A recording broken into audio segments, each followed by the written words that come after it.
Hello, good morning. എന്താണ് വിശേഷം? ഇന്ന് ഞാൻ നല്ലൊരു നെയ്ച്ചോറിൻ്റെ റെസിപ്പി ആയിട്ടാണ് വന്നേക്കുന്നത്.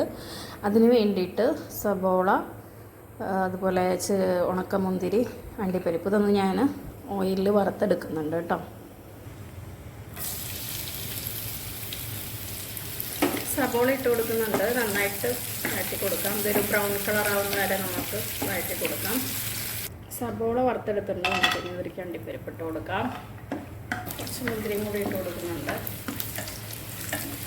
കുറച്ച് അണ്ടിപ്പരിപ്പും മുന്തിരിയും കൂടി ഇട്ട് കൊടുത്ത് നമുക്ക് വറുത്തെടുക്കാം. അപ്പം ഞാൻ ബസുമതി റൈസാണ് എടുത്തേക്കുന്നത്. ഇത് കുതിരാൻ അരമണിക്കൂർ മുന്നേ വെള്ളത്തിലിട്ടിട്ടുണ്ടായിരുന്നു. നന്നായി കുതിർന്ന് വന്നിട്ടുണ്ട്. അപ്പോൾ നമ്മുടെ അണ്ടിപ്പരിപ്പ് സബോള നന്നായിട്ട് വറുത്തെടുത്തിട്ടുണ്ട്. ഒരു നോൺ സ്റ്റിക്കിൻ്റെ പാത്രം ഞാൻ അടുപ്പിൽ വെച്ചിട്ടുണ്ട്. കുറച്ച് ഓയിൽ ഒഴിച്ചു കൊടുക്കുക. നമുക്ക് സൺഫ്ലവർ ഓയിലാണ് ഞാൻ ഒഴിച്ചു കൊടുക്കുന്നത്. കുറച്ച് കൂടുതൽ ഓയിൽ ഒഴിച്ചു കൊടുക്കണം നെയ്ച്ചോറിന് വേണ്ടിയിട്ട്.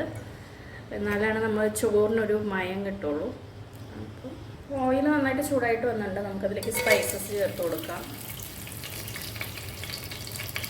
കുറച്ച് ബേ ലീവ്സും കൂടി ചേർക്കുന്നുണ്ട്. ഒരു 3 പച്ചമുളക് ഇട്ട് കൊടുക്കുന്നുണ്ട്. പച്ചമുളക് ഇട്ടതിന് ശേഷം ഇതൊന്ന് അടച്ച് വെക്കണം, അല്ലെങ്കിൽ പൊട്ടിത്തെറിക്കരുത്. ഇഞ്ചി വെളുത്തുള്ളി പേസ്റ്റ് കുറച്ച് എടുക്കുന്നു കൊടുക്കുന്നുണ്ട്.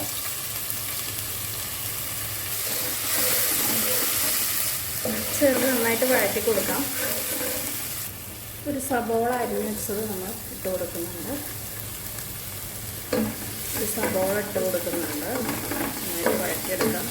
ബ്രൗൺ കളർ ആവുമൊന്നും വേണ്ട, ജസ്റ്റ് ഒന്ന് വാടി കിട്ടിയാൽ മതി. അപ്പം ഞാനിവിടെ 2.5 ഗ്ലാസ് അരിയാണ് എടുത്തിരിക്കുന്നത്. അതിന് ഞാൻ 4.5 ഗ്ലാസ് വെള്ളം കുറച്ചൊന്ന് ചൂടാക്കാൻ വേണ്ടി വെച്ചിട്ടുണ്ട്. നമ്മുടെ സബോളയൊക്കെ അത്യാവശ്യം വഴന്ന് വന്നിട്ടുണ്ട്. നമുക്കിനി ചൂടാക്കാൻ മാറ്റി വെച്ചിരിക്കുന്ന വെള്ളം ഒഴിച്ചു കൊടുക്കാം.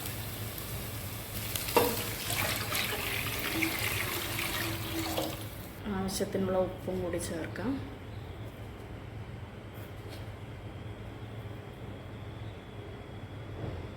നമുക്കിത് മൂടി വെച്ചിട്ടുണ്ട്. വെള്ളം നന്നായിട്ട് തിളച്ച് വരട്ടെ. അതിനുശേഷം നമുക്ക് അരി ചേർത്ത് കൊടുക്കാം.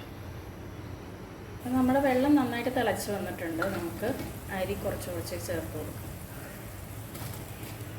അപ്പം അരിയെല്ലാം ചേർത്ത് കൊടുത്തിട്ടുണ്ട്. നമുക്ക് നന്നായിട്ട് ഇളക്കി കൊടുക്കാം. ഇനി അരി ഒന്ന് വെന്ത് വരണം. ഈ വെള്ളമൊക്കെ നന്നായിട്ടൊന്ന് വറ്റി വരണം. അരിയെല്ലാം നന്നായിട്ട് വെന്ത് വരുന്നുണ്ട്. അപ്പം അരി നന്നായിട്ട് വെള്ളവും എല്ലാം വറ്റി വന്നിട്ടുണ്ട്. നമുക്ക് കുറച്ച് നേരം കൂടി സിമ്മിലിട്ടിട്ട് ഒരു 2 മിനിറ്റ് വേവിക്കാം, അടച്ച് വെച്ചിട്ട്. നമ്മുടെ നെയ്ച്ചോറ് ഇവിടെ റെഡി ആയിട്ട് വന്നിട്ടുണ്ട്. ഇനി നമുക്ക് ഇതിലേക്ക് കുറച്ച് നെയ്യ് ചേർത്ത് കൊടുക്കാം. നെയ്യ് ചേർത്ത് കൊടുക്കുന്നുണ്ട്. പിന്നെ നേരത്തെ മാറ്റി വെച്ചിരിക്കുന്ന അണ്ടിപ്പരിപ്പ്, മുന്തിരി, സബോള വറുത്തത് ചേർത്ത് കൊടുക്കാം. കുറച്ച് മല്ലിയില കൂടി റെഡി ആയിട്ടുണ്ട്.